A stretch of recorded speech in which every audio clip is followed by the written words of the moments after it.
Hi guys, मेरा नाम शिवानी है and you are so welcome here at happy Holi.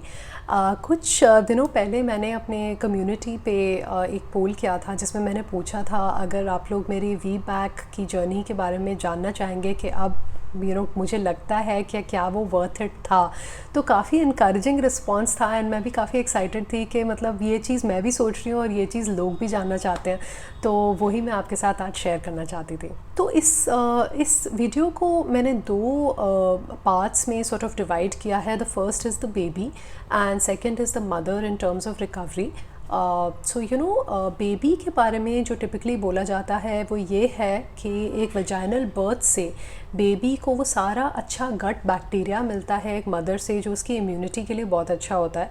उसके लंग से सारा फ्लूइड स्क्वीज़ आउट हो जाता है तो the baby is able to breathe better. और बेबी को लॉन्ग टर्म जो चैलेंजेस वगैरह होते हैं वो इतने नहीं होते हैं अगर उसका वजाइनल बर्थ होता है। तो वो उस केस में मैं definitely it's a big thumbs up from me. I think एक वी बैक या एक वजाइनल बर्थ एक बहुत अच्छा गिफ्ट है जो आप एक बेबी को अपने बेबी को दे सकते हो उसकी फ्यूचर हेल्थ इंश्योर करने के लिए। और बिकॉज़ वाइल बहुत सारी हॉस्पिटल्स वजाइनल स्वॉबिंग के थ्रू और डिफरेंट वेज़ के थ्रू वो बैक्टीरिया बेबी को इंट्रोड्यूस कराने की ट्राई करती हैं एंड करते भी हैं सक्सेसफुली। लेकिन एक जो बर्थ कैनाल के थ्रू आने का वो रियली एक राइट ऑफ पैसेज होता है, वो एक बेबी के लिए बहुत सारे वेज़ में बेनिफिशियल होता है। तो बेबी के लिए एक वजाइनल बर्थ एक बहुत ही अच्छी बात है। और ये मैंने अपनी बेबी की इम्यूनिटी में भी नोटिस किया। जबकि वो एक बहुत छोटी बेबी थी, वो सिर्फ 2.6 kgs की थी, लेकिन उसने अपना वेट बहुत अच्छे से रिकवर किया and I do believe the we back had a role to play in that. Mother की रिकवरी के बारे में जब बात करते हैं तो इसके दो एस्पेक्ट्स आते हैं। एक होता है कि फ्यूचर प्रेगनेंसीज़ पे क्या इम्पैक्ट होता है, दूसरा रिकवरी होता है। तो जो फ्यूचर प्रेगनेंसीज़ की बात करते हैं वो कहते हैं कि फ्यूचर अगर आप एक वी बैक के लिए एक वजाइनल बर्थ का बेनिफिट ये होता है कि फ्यूचर प्रेगनेंसीज़ में आपको कॉम्प्लिकेशंस नहीं होते एंड आपकी जो फ्यूचर फर्टिलिटी होती है वो भी कम इम्पैक्ट होती है अगर आपका एक वजाइनल बर्थ है। तो उसके बारे में तो मैं कमेंट नहीं कर पाऊँगी because I do not intend to have more children. तो मैं इन चीज़ों के बारे में नहीं कमेंट कर पाऊँगी कि इनका बेनिफिट हुआ है मुझे या नहीं। अब बात करते हैं रिकवरी की, जो कि इतना आसान सवाल नहीं है आंसर करना। मैंने एक वीडियो किया था इसके बारे में, normal versus C section delivery का एक्सपीरियंस, जिसमें मैंने अपने कुछ प्रिलिमिनरी थॉट शेयर किए थे। वो वीडियो मैंने 6-7 हफ्ते डिलीवरी के बाद बनाया था, तो वो भी आप चेकआउट कीजिए। लेकिन अब 1 साल हो गया है डिलीवरी को, तो ये मैं थोड़ा और इस पर थोड़ा और टाइम दे के रिकवरी को ये वीडियो बना पा रही हूँ। तो रिकवरी में हर जगह यही बोलते हैं और मैं भी एक वी बैक ऑनेस्टली इसलिए ही करना चाहती थी क्योंकि हर जगह बोलते हैं कि एक नॉर्मल डिलीवरी से जो आपका रिकवरी होता है वो बहुत क्विक एंड इजी होता है, वो बहुत होलिस्टिक होता है। आपको हॉस्पिटल में कम टाइम स्पेंड करता है, आपको पेन किलर्स नहीं लेने पड़ते, आप अपने your back on your feet very quickly. तो इसलिए मैं भी एक वी बैक के लिए बहुत कीन थी।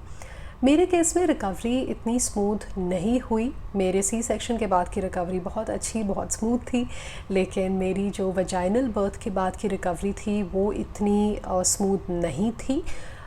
डिलीवरी के 8 महीने बाद तक भी I was in intense pen, मुझसे चला भी नहीं जाता था, मुझसे ज़्यादा देर बैठा भी नहीं जाता था। There was a lot of pain in the vaginal region, ऐसा फील होता था जैसे कोई इन्फ्लेमेशन है वहाँ पे।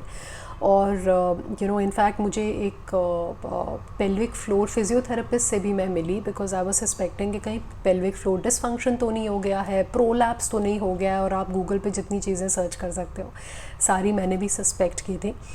एंड अभी भी मतलब क्लियरली नहीं पता चल पाया है कि क्या है, क्या वो एक रेफरेंस पेन है जो एपिजियोटमी से है, क्या वो एक नस है जो दब गई है। आई स्टिल डोंट नो, लेकिन मैं उसके लिए आयुर्वेदिक मेडिकेशंस ले रही हूँ और मैं डिफरेंट चीज़ें कर रही हूँ कि वो पेन बिल्कुल ही सबसाइड हो जाए। अब वो पेन बहुत बहुत बहुत बेटर है, at least I am being able to do a lot of my daily activities and everything.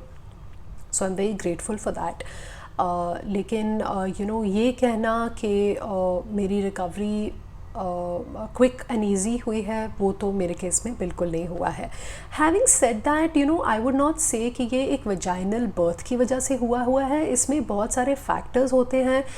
You know, मेरे केस में एक वैक्यूम यूज़ हुआ था, एक एपिजियोटमी हुई थी, और you know apart from that, जो जब डॉक्टर मेरी पेल्विस देख रही थी तो she was not happy with the pelvis. I think I had an android pelvis, whatever that means, and pelvis stiff था, and you know pelvic alignment में शायद कोई गड़बड़ थी, we will never know. But you know the point I am trying to make is कि जैसे दो बच्चे सेम नहीं होते, दो डिलीवरी सेम नहीं होती, वैसे ही दो डिलीवरीज़ के आउटकम भी सेम नहीं होते, यू नो।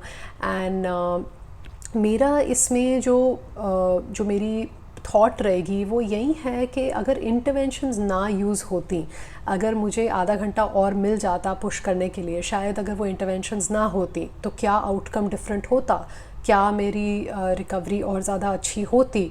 और राइट नाउ मुझे लगता कि हाँ होती, because a lot of the problems that I have are because of the vacuum and the episiotomy, at least that's what I think.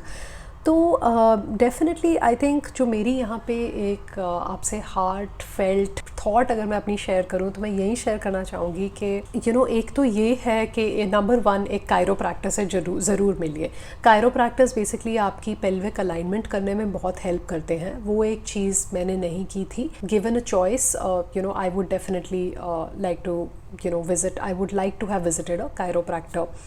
Number 2, जितना हो सके इंटरवेंशंस अवॉइड कीजिए, जितना यू नो हो सकता है वो नेचुरली अपने वे में बॉडी को अपना काम करने दीजिए। And number 3, have a very very solid post partum plan. ये सबसे ज़्यादा ज़रूरी है अपनी रिकवरी में। जो भी चीज़ें आपको पता है कि सही हैं वो ज़रूर कीजिए। यू नो मेरी सी सेक्शन रिकवरी के बाद मैंने एक बहुत स्ट्रिक्ट प्रोटोकॉल पे अपने आप को डाल दिया था, in terms of diet, in terms of क्या करना चाहिए क्या नहीं करना चाहिए, मालिश, ये वो। बट अपनी सेकेंड डिलीवरी के बाद मैं इतने दर्द में थी, मैं इतना पेन में थी, plus I had an elder one two look after, मैं इतना कुछ नहीं कर पाई थी एंड मैं मेंटली भी मोटिवेटेड नहीं थी, क्योंकि मैं इतना गुस्सा थी कि मेरे को दर्द हो रहा है, मैंने इतनी मतलब फाइट मारी, मेरे को दर्द क्यों हो रहा है, यू नो। इन उस केस में आई थिंक जो मैं कर सकती थी अपनी रिकवरी के लिए वो भी मैंने थोड़ा आधे मन से किया हो सकता है, यू नो। ये कुछ थॉट्स हैं मेरे, एंड आई एम सॉरी अगर मैं आपको इतना स्ट्रेट फॉरवर्ड आंसर नहीं दे पाई हूँ जितना आप एक्सपेक्ट कर रहे थे। लेकिन मैं भी उस प्रोसेस में हूँ कि मैं भी अपने आप से अभी ये सवाल पूछ रही हूँ, और आई थिंक मैं भी ये सवाल अपने आप से पूछती रहूँगी कि टिल मेरी 100% रिकवरी जो hopefully you know with the things I am doing अगर जल्दी हो जाती है, तो I really hope to come back to you and tell you, like give you a very definite answer कि लेकिन of course for the baby कि आप एक बहुत ही लाइफ टाइम का गिफ्ट है जो अपने बेबी को दे सकते हो, एक वजाइनल बर्थ का। But recovery point of view से मेरा एक्सपीरियंस बहुत ही डावाडोल रहा। It's been a very slow limping road back to recovery. तो मैं यही शेयर करना चाहती थी आपके साथ। आई होप आपको वीडियो पसंद आया, and till the next time we meet, please take care and I will see you soon.